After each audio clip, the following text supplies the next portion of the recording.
ఇదే RTV app వార్తల్ని క్షణాల్లో చదివే అవకాశం ఉంటుంది. ఒక న్యూస్ పేపర్, ఒక టెలివిజన్ ఛానల్ మీ చేతుల్లో ఎప్పుడూ ఉంటాయి.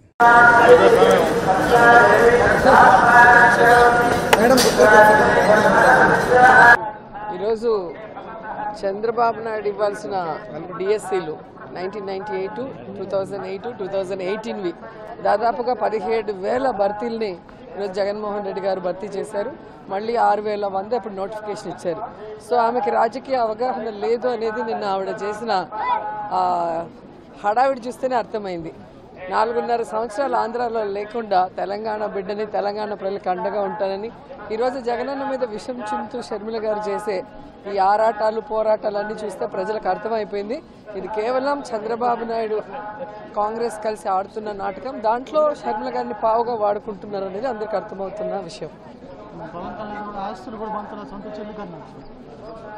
ఆయన ఎంత మంచాడు అనుకుంట వాళ్ళ అన్న తమ్ముళ్ళకి, అక్క చెల్లెలకి లేదా భార్యలకి చెప్పాల్సిన అవసరం ఉంది. ఏదో మాట్లాడటం పిచ్చి మాటలు తప్ప మరొకటి కాదు. ఈరోజు రాజశేఖర రెడ్డి బిడ్డగా రాజశేఖర రెడ్డి గారు జగనన్నకి, షర్మిలమ్మకి పేరు ప్రఖ్యాతులతో పాటు ఆస్తులు అన్ని కూడా పనిచేశారు. ఇంకేం కావాలి? మరిన్ని వీడియోస్ కోసం ఛానల్ ని సబ్స్క్రైబ్ చేయండి. లేటెస్ట్ అప్డేట్స్ కోసం వాట్సాప్ ఛానల్ ని ఫాలో చేయండి. అండ్ లింక్ డిస్క్రిప్షన్ లో ఉంది.